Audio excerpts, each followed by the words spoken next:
the 30th of November 2022. And this is how we do it this morning.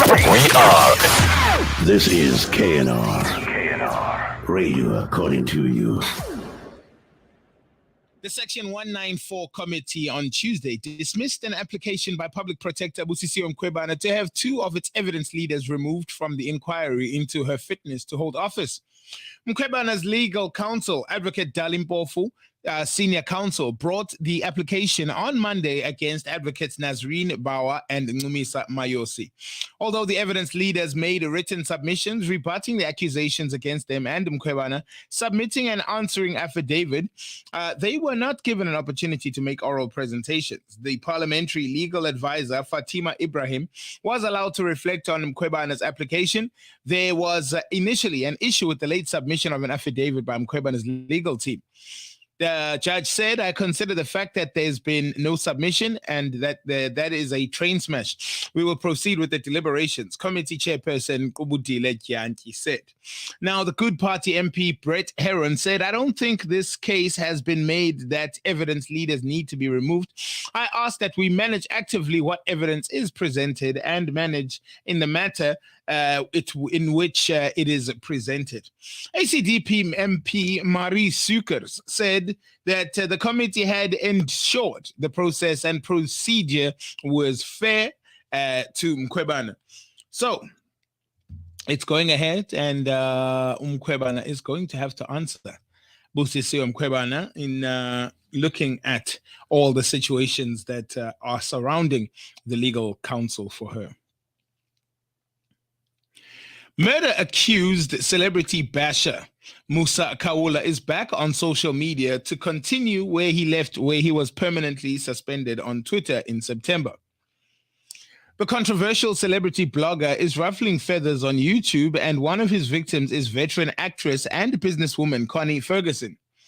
In a video last week, Musa, who has a murder case hanging over his head, verbally attacked Connie Ferguson for assuming the lead role in the second season of Kings of Joburg.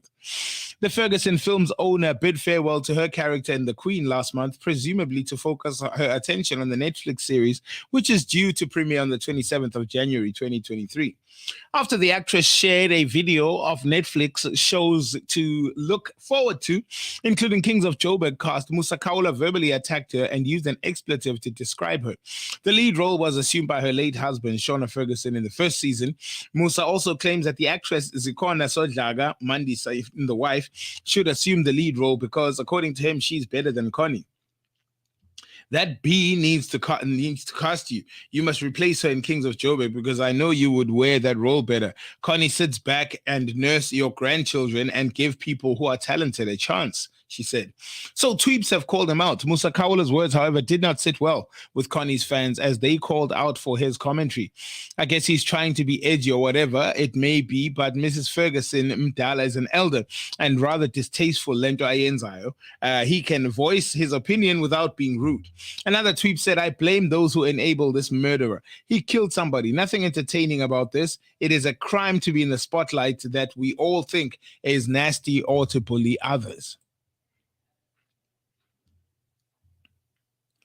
The Society for the Prevention of Cruelty to Animals has confiscated 3 dogs that mauled a woman to death in the Eastern Cape. The 37-year-old was killed by pit bulls on Sunday morning while she was on her way to work in Port Alfred. It's understood that the dogs escaped a secured property by damaging the fence. Police spokesperson Priscilla Naidu said 3 pit bulls allegedly responsible for the gruesome attack on a 37-year-old woman yesterday in Port Alfred have been taken away by the SPCA. The owner of the dogs lived in the vicinity. At this stage, the investigation remains an inquest. The dinner held a week ago by former U.S. President Donald Trump with, among others, white supremacist Nick Fuentes, has also raised a wave of criticism among his own colleagues in the Republican Party, among them well-known allies who at best show their utter astonishment. That agape at his Mar-a-Lago mansion, which was also attended by rapper Kanye West, who was also involved in a controversy over anti-Semitic comments a few weeks ago, has dominated the first session of the Senate for this Monday after the return for Thanksgiving vacation. I have no idea what's going on, said the vice president of the Republicans in the Senate, John Ernst, who described it as ridiculous. An epithet also used by his colleague Shirley Moore, Capital, who reproached Trump for not knowing, as he said, with whom he was having dinner. He should know who he's having dinner with. I think it's ridiculous to be sitting with someone who defends such views. Amber Trump. The Hawks arrested 827 suspects who appeared before courts nationwide during the second quarter of 2022/2023 financial year. Obtaining convictions in fraud, corruption, and abalone poaching cases were some of the successes pointed out by the Directorate of Priority Crime Investigations. The Hawks National Head, Lieutenant General Godfrey Lebaya, briefed the media in Tshwane, giving an update of the agency's successes. These successes took place during the second quarter. Lebaya said that the law enforcement agency had arrested 827 suspects who appeared before courts countrywide. During the same period, 217 accused individuals were convicted and sentenced.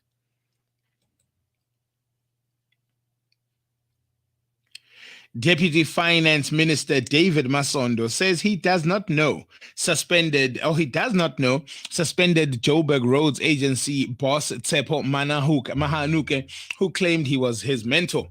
The Gauteng government has ordered a forensics investigation into Mahanuke's former company. The Joburg Road Agency, or JRA, lowered the qualification for the CEO role to accommodate Tsepo Mahanuke, whom it suspended after it was revealed that he traded on a purchased honorary doctorate and a Harvard master's degree that doesn't exist. The agency lowered the engineering and postgraduate job requirements for the agency's chief.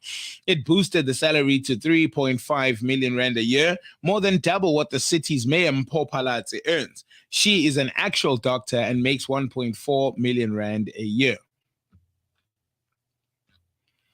The graphic above tells the story of the JRA how the JRA manipulated its job specs to accommodate Mahanuke. In fact, it says that bachelor's degree in operational management, postgraduate qualification NQF level 8 or higher, and 10 years senior management, which is of which 5 years are at executive level. This is the spec that was adjusted, in fact, to accommodate him, as he had none of the real qualifications that were needed. A woman named Buntle Mayella, who disputes claims that she is DJ Somebody's ex-girlfriend, has clapped back at his fans, or at fans criticizing her for shooting a her TikTok content at the musician's funeral. The slain Amapiano pioneer and businessman, whose real name is Opa John Sefoka, was laid to rest on the 26th of November at Ha Masemola Appel Fourways Cross in Limpopo. The 38-year-old was gunned down with one of his bodyguards in a hail of bullets in Woodmead, Johannesburg, while on his way to a gig on Sunday morning. He died on the scene with one of his bodyguards, Sibu Walter Mukwena. While mourners, including EFF leader Julius Malema, rapper Casper Nyovest, and the Sefuka family gathered to pay their last respects to DJ Somebody, all Buntle had on her mind is shooting content. Buntle trended on social media after sharing a video of herself at the funeral as she happily announced her arrival. Hello, everyone. We've arrived at the funeral, and now we're going to dish up. Who was chewing on the life out of her bubble gum as she threw a peace sign in the mix. Hey, people have different ways of mourning, I guess. 29 minutes to 10 now. 2 security guards have been arrested for stealing more than 5,000 liters of diesel from East London's Port Rex power station. The guards were arrested while on duty. During investigations, it was found that suspects allowed a vehicle to collect the diesel during night shifts.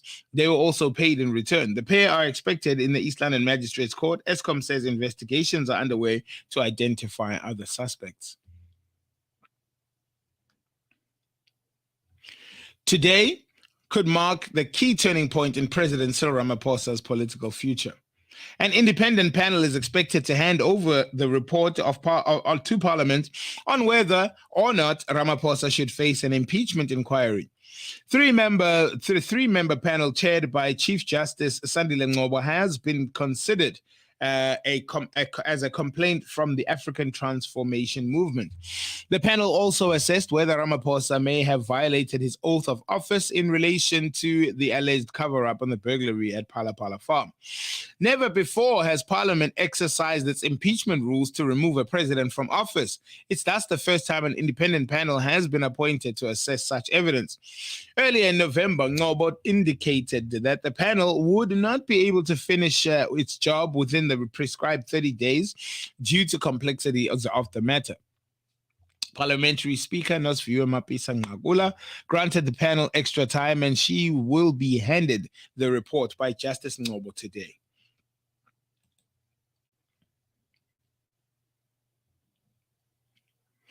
The African National Congress in Gauteng is expected to embark on a protest at the Kgosi Mampuru II Correctional Center in Pretoria on Wednesday, which is today, to show their disapproval of the release of Chris Hani's killer, Janus Wallace. The party and alliance partner Congress of South African Trade Union, COSATU, and South African Communist Party, SACP, declared today as Chris Hani Day of Action. Wallace was rushed to the prison's hospital wing yesterday, moments after he was stabbed by an inmate from his housing unit. The stabbing comes just 2 days before he was due for release on parole. The Correctional Services Center said he's stable and receiving the necessary medical care. Wallace was sentenced to life in prison in 1993 and had been locked up for nearly 3 decades. The ANC, SACP, COSATU have since expressed their unhappiness with the Constitutional Court's judgment. The ANC argued that Wallace should not be released, saying his killing of Chris Hani almost led to a civil war in South Africa.